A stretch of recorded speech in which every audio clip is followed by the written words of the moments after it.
안녕하세요. 구남식 목사입니다. 오늘 전해드릴 본문 말씀은 역대상 4장 9절에서 10절까지의 말씀입니다. 야베스는 그의 형제보다 귀중한 자라 그의 어머니가 이름하여 이르되 야베스라 하였으니 이는 내가 수고로 낳았다 함이었더라. 야베스가 이스라엘 하나님께 아뢰어 이르되 주께서 내게 복을 주시려거든 나의 지역을 넓히시고 주의 손으로 나를 도우사 나로 환난을 벗어나 내게 근심이 없게 하옵소서 하였더니 하나님이 그가 구하는 것을 허락하셨더라. 여러분, 금년 한 해 멋지게 사세요. 그리고 소원 성취하시기를 바랍니다. 허나 인생을 훌륭하게 사는 사람들에게는 한 가지 공통점이 있습니다. 그건 기도를 목말라 한다는 거예요. 기도를 사모하면서 갈망한다는 겁니다. 원래 갈망이 깊어질수록 기도가 강해지는 법입니다. 기도는 갈망의 언어적 표현입니다. 갈망이 없는 기도일수록 의미 없이 중언부언하게 기도하게 되고요. 반면에 갈망이 절실할수록 그 기도가 진지하게 됩니다. 우린 지금 뭔가 변해지려고 하는 욕구가 강합니다. 아니야, 이대로는 안 돼. 난 달라져야 돼.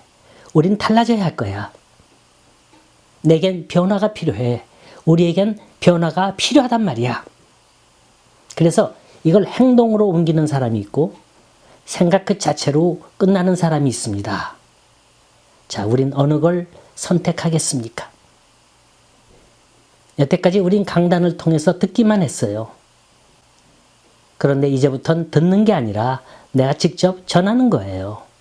전하는 훈련을 해야 합니다. 우리가 운전할 때 직접 핸들을 잡고 가는 것과 조수석에 앉아서 가는 것과는 천양지차입니다. 똑같은 거리를 가더라도 내가 직접 운전해서 가는 것과 조수석에 앉아서 가는 것과는 전혀 다른 거예요. 내가 직접 운전해서 가는 거리는 무엇보다도 신경을 더 쓰게 됩니다. 거리를 알리는 사인판을 한 번 더 보게 되고요. 주위에 건물이 뭐가 있고 앞으로 어느 길을 지나야 목적지에 갈 수가 있다. 이렇게 계획이 섭니다. 하지만 조수석에 있으면 그럴 걱정을 할 필요가 없는 거예요. 가만히 있더라도 그냥 데려다 주지 않습니까? 그런데요, 그 사람들은 키를 주고 내가 왔던 자리로 그냥 돌아가라 하면은 못 갑니다. 그 이유는 신경 쓰지를 않았기 때문에, 별 관심이 없기 때문이죠. 그래서 이제부터는 내가 직접 운전자가 되어보는 겁니다. 남이 해주는 기도에 의지하지 마세요. 내가 직접 기도하세요. 남이 들려주는 말씀에만 만족하지 마세요. 내가 직접 성경을 읽는 거예요. 내가 손이 없습니까? 발이 없습니까? 눈과 귀가 없습니까? 입이 없습니까? 이러면 달라집니다. 이러면 변화가 일어납니다. 이러면서 기도하고 이러면서 하나가 되는 거예요. 뭉치는 거예요. 서로 사랑하는 겁니다. 천국은 침노하는 자가 뺏는다고 했습니다. 심는 자가 거두고 뿌리는 자가 거둔다고 했습니다. 흔히 어리석은 사람들이 환경 탓하고 조건 탓하고 운명이나 따지고 남의 탓하면서 삽니다. 그러니까 할 수 있는 일도 못하는 거예요. 얼마든지 갈 수 있는 길도 주저주저 하면서 못 가는 겁니다. 오늘 본문 말씀에 야베스라는 인물이 나오죠. 어떤 인물인지 아세요? 야베스라는 이름은 고통이란 뜻이 있어요. 그 어머니가 이 아이를 얼마나 고통스럽게 낳았으면 이름을 그렇게 적겠습니까? 자궁의 임신이었는지 난산이었는지 자세히 나와 있지는 않지만 아무튼 그 어머니가 고생 죽을 고생하면서 낳은 아들이 야베스입니다. 어떤 성서학자는 야베스는 나면서부터 신체 장애자였답니다.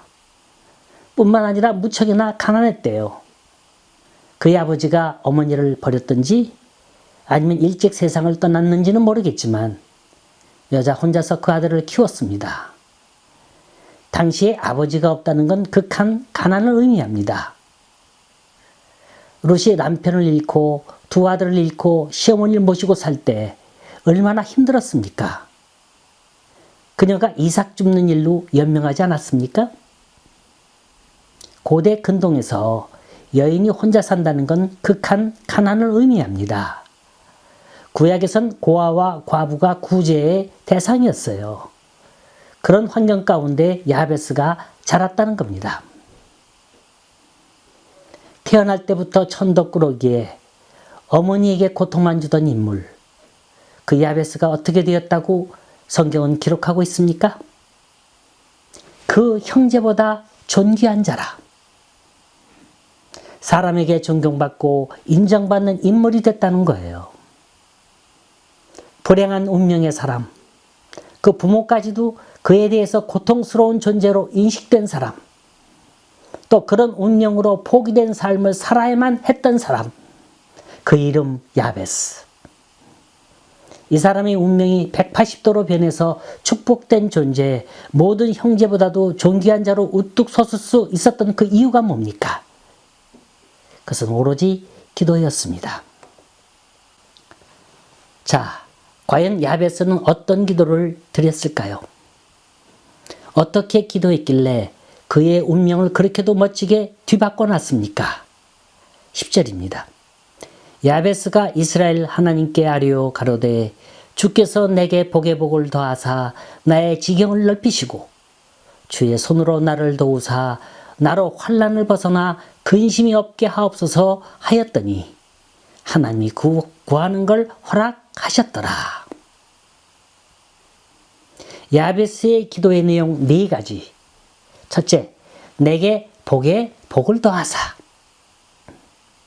복을 더했다는 거예요. 지난 몇 년 동안 전 세계적으로 베스트셀러가 된 야베스의 기도란 책이 있습니다. 브루스 윌킨슨이라는 사람이 썼습니다. 이 책에 보면 이런 얘기가 나옵니다. 존이라는 성도예요. 환상 가운데 천국에 갔습니다. 가보니까 성경에 있는 대로 황금 보석으로 꾸민 집도 있고 천사들의 청아한 음악 소리도 있고 다 있는데 이상하게 생긴 건물이 있었습니다. 이 앞에서 누구를 만나느냐 하면 주님의 제자 베드로를 만납니다. 그가 존을 안내하더니 어느 방으로 들어가는 겁니다. 이 방은 바닥에서부터 천장의 높은 데까지 많은 선반이 있고 그 선반에는 빨간 리본이 묶여진 상자들이 잘 정돈돼 있었습니다. 가만히 보니까 상자마다 개인의 이름이 적혀 있는 거예요. 그래서 베드로에게 물었죠. 내 상자는 어디 있습니까? 그러니까 손으로 가리켜요. 존은 설레는 마음으로 그 상자를 꺼내서 열어봤습니다. 그랬더니 놀랍게도 자기가 평소에 이루어졌으면 좋겠다고 하는 것들이 그 안에 가득 들어있는 거예요. 아니 대체 이게 무엇들입니까? 물으니까 베드로의 말이 이건 애초부터 천국에 보관할 게 아니고 너에게 주려고 했던 거다. 아니 그런데 저는 왜 안 받았죠? 왜 받지 못했습니까? 그 다음에 나오는 베드로의 말이 중요합니다. 네가 언제 제대로 구해봤니? 네, 했죠. 정말로 내가 하나님을 설득시킬 만한 기도를 해봤냐?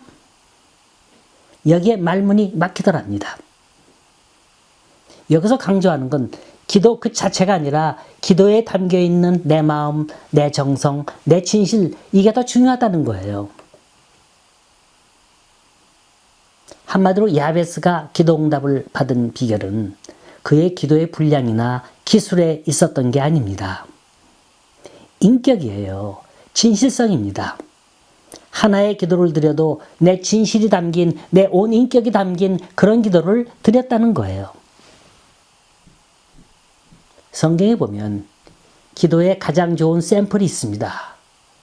하나는 주님이 말씀하신 주기도문이고 또 하나는 사도행전에 나오는 사건입니다. 사렙다 과부가 두 렙돈을 갖고 왔습니다. 이건 그녀의 전 재산이에요. 이것 없으면 그날은 어떻게 될지 몰라요. 이 여인은 그래도 그걸 다 바쳤습니다. 그러면서도 죄송했어요. 지극히 작은 걸 바쳤다는 거예요. 하지만 주님은 이 여인을 칭찬하셨습니다. 왜냐? 이건 그녀의 인격이 담긴 전체요 기도였습니다. 또 사도행전에 보면 아나니아와 삽비라의 얘기가 나오죠. 이들이 자기 논과 밭을 팔아 하나님께 바치겠다는 생각은 오로지 복이었어요. 이것만 바치면 난 복 받겠지. 근데 가만히 보니까 아까운 거예요. 그래서 어떻게 했습니까? 반은 바치고 반은 숨겨뒀어요. 그래서 세상 사람들에게도 인정받고 하나님께도 인정받고 싶었습니다. 그런데 결과가 어떻게 됐다고요? 두 내외가 즉사하고 말았습니다. 이걸 보고 야, 하나님 참 무섭다. 그래도 그렇지. 이 두 사람의 생명까지 앗아갈 이유가 어디 있느냐? 물을 수 있습니다. 하지만 이 사건이 가르쳐준 건 성령을 속이지 말라는 거예요. 하나님을 속이지 말라는 겁니다. 하나님과 타협하거나 하나님과 흥정하지 말라는 거예요. 여러분, 기도는 타협이 아닙니다. 흥정이 아니에요. 나에 있는 모든 거 다 드리는 거예요. 내 인격, 내 시간, 내 물질, 내 정성 다 드리는 겁니다. 기도의 제일 첫째 목적은 하나님을 기쁘시게 해드리는 거예요. 하나님께 합당하다 인정받아야 합니다. 야베스의 기도가 응답받았던 이유는, 그가 복을 받았던 이유는 그는 최악의 조건에서 최선을 구했고 전심으로 구했고 인격으로 구했고 하나님께 하나도 부끄러움이 없었다는 겁니다. 두 번째, 야베스의 기도의 제목은 나의 지경을 넓혀달라는 거였습니다. 이건 땅 부자가 되게 해달라는 말이 아니에요. 나는 비록 못나게 태어났고 가난하게 자랐어요. 하지만 사람꾼이라면서 남에게 베풀며 살고 싶다는 겁니다. 영적 리더가 되어 살고 싶다는 거예요. 그에게는 비전이 있었습니다. 꿈이 있었어요. 비전과 욕망은 다른 거예요. 비전이 공동체를 위한 거라면 욕망은 자기 자신만을 위한 거예요. 비전은 사랑이 동반된 거라면 욕망은 지배욕, 소유욕에 근거한 겁니다. 또 비전이 사명의 성격을 띠고 있다면 욕망은 자기만족의 목표를 갖고 있는 거예요. 아브라함과 그 조카 롯이 재산 문제 때문에 다툼이 일어났죠. 롯은 욕망의 사람이었고 아브라함은 비전의 사람이었습니다. 욕망의 사람이 선택한 곳은 소돔과 고모라였어요. 보기는 좋았어요. 근사했습니다. 멋졌어요. 신이 났죠. 가기만 하면 잘 살 것 같았습니다. 하지만 롯의 욕망은 유황불과 함께 땅속에 파묻혀 버렸고 소금 기둥으로 남는 것밖에는 없었습니다. 그런데 아브라함을 보세요. 좋은 걸 롯에게 양보하고 허전했어요. 공허했습니다. 그래서 외로이 밤하늘의 별들을 바라보고 있는데 하나님이 부르시죠. 아브라함아, 아브라함아, 너는 눈을 들어 너 있는 곳에서 동서남북을 바라봐라. 보이는 땅을 내가 너와 네 자손에게 주리니 영원히 이르자. 이 동서남북이라는 말, 이건 단순히 지역상의 위치를 가리키는 게 아닙니다. 이건 상상을 초월하는 축복을 주시겠다는 거예요. 내 삶의 지경을 넓혀주시겠다는 거예요. 네가 어디를 가든지 내가 보호하고 인도하고 지켜주시겠다는 겁니다. 그 아들 이삭을 보세요. 이삭이 우물을 팠더니 그 땅에서 물이 나왔더라. 이런 구절이 그가 가는 곳곳마다 이루어집니다. 이걸 보고 이삭이 고백하는 내용이 있어요. 여호와께서 우리의 장소를 넓게 하셨으니 이 땅에서 우리가 번성하리로다. 여러분 100가지 잘하면 뭐합니까? 믿음 하나 잃어버리면 다 잃고 마는 거예요. 반대로 아무리 박해가 있고 장애가 있고 환난이 닥쳐와도 내 믿음 지키고 내 사명 다하면 그때는 하나님께서 역사하시는 거예요. 그 지경을 넓혀 주시는 겁니다. 신약에 나오는 안디옥 교회를 보세요. 이곳에 복음이 들어간 게 어떤 이유인지 아세요? 박해 때문이었어요. 초대교회 스데반 집사가 돌에 맞아 순교한 때가 바로 이때입니다. 그리스도인들은 생명의 위협을 느꼈어요.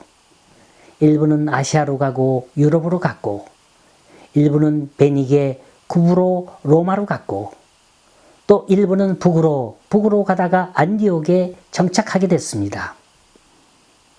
이들은 예수 믿기 위해 생활의 모든 터전 버리고 재산 버리고 정처 없이 떠났습니다. 주님이 도와주실 줄 믿었어요. 이들은 잃은 거에 대한 미련을 두거나 시험에 들지도 않았습니다. 오히려 새로 얻은 구원에 만족하면서 그곳에 교회를 세우고 복음을 증거하기 시작했습니다. 이들의 신앙은 오직 예배 중심이었어요. 그저 모이면 예배 드리는 거예요. 말씀 나누는 거예요. 기도하는 겁니다. 오죽하면 믿지 않는 사람들이 이들에게 이렇게 별명을 지어줬습니다. 예수쟁이라고. 예수를 믿으려면 저렇게 믿으라. 그게 안디옥 교회예요. 여러분, 하나님 중심, 말씀 중심, 믿음 중심으로 살면 하나님께서 그 지경을 넓혀주시는 줄 믿으시기 바랍니다. 우리 신앙인들은 신앙으로 살아야지 오기로 살아선 안 되는 거예요. 축복은 하나님이 내려주시는 거지 내가 만드는 게 아닙니다. 세 번째로, 야베스는 주의 손으로 나를 도와달라고 기도합니다. 한번 물어볼게요. 우리가 위기의 순간에 하나님께 도와달라고 기도할 때 하나님께서 그때마다 척척 응답해 주시던가요? 아니에요. 그렇게 뜸을 들이실 수가 없어요. 이왕 들어주실 것 금방 해주시면 얼마나 좋겠습니까?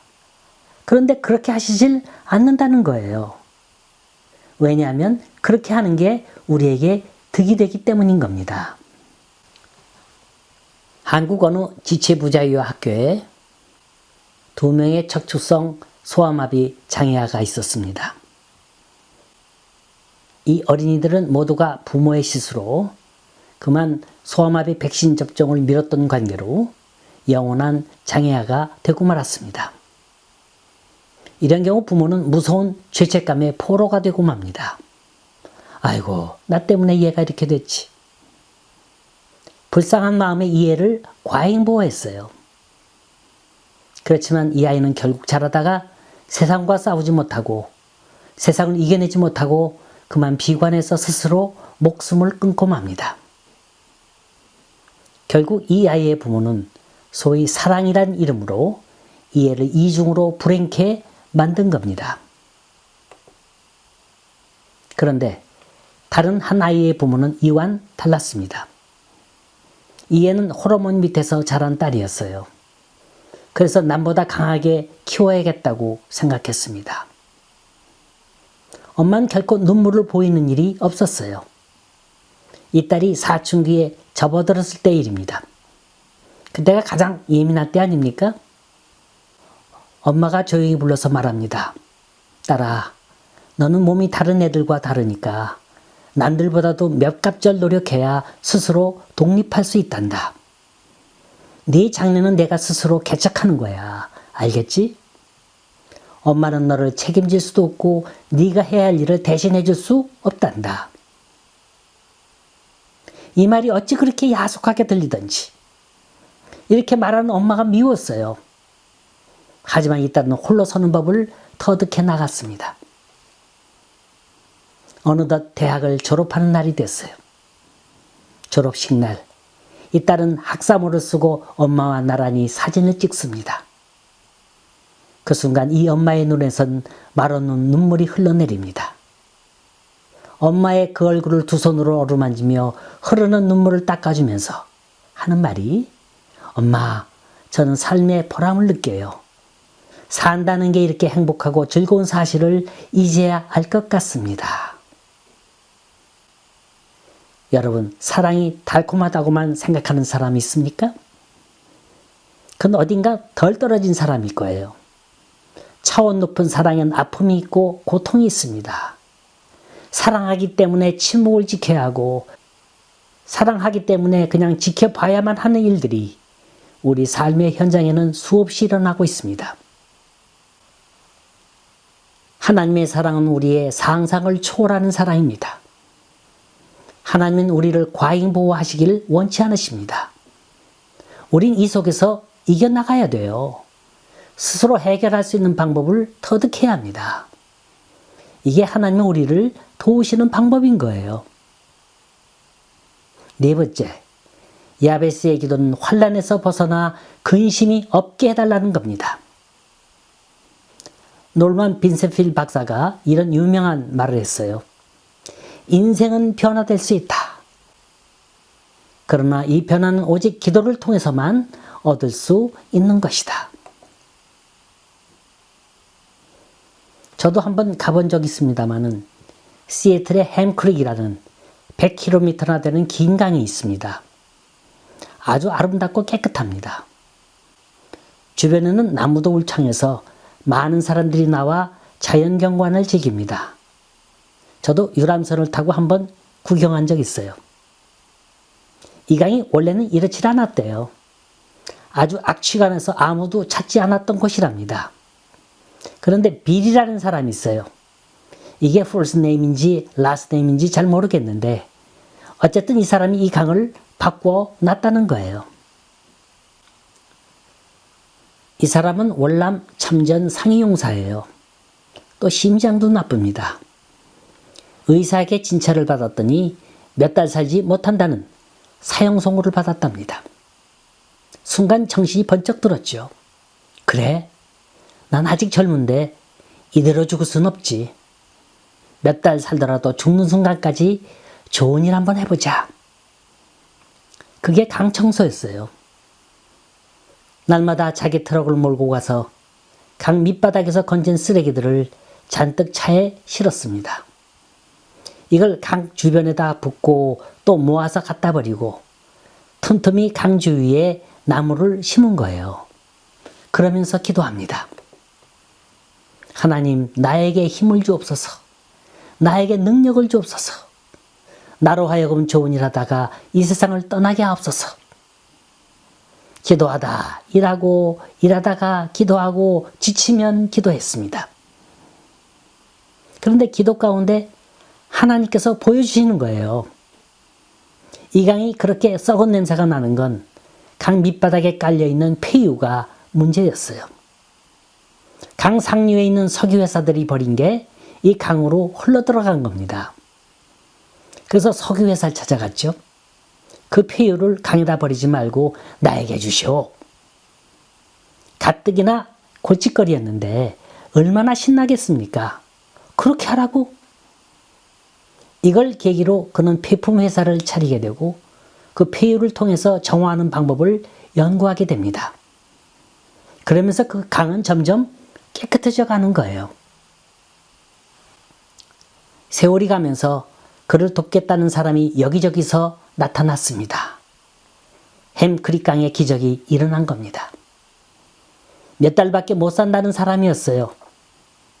사실 그 일을 하고 싶어서도 했겠지만 그 일을 통해서 기도하는 게 무엇보다 더 중요했습니다. 기도하기 위해서 일했고 기도하기 위해서 남은 힘을 쏟았습니다.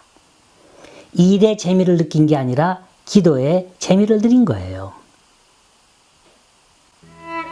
그랬더니 몇 달의 생명이 몇십 년의 생명으로 연장됐고 건강도 얻었고 좋은 일도 하고 명예도 얻고 재물도 얻었습니다. 기도는 개인만 변화시키는 게 아니라 자연도 변화시킵니다. 기도는 새로운 역사를 창조합니다. 주여, 복에 복을 더하여 주옵소서. 내 지경을 넓혀 주옵소서. 주여, 내 손을 붙들어 주시고 더 나아가서 환난에서 벗어나게 하옵소서. 이제 새로 시작되는 한 해를 야베스의 기도로 출발할 수 있기를 간절히 소원합니다.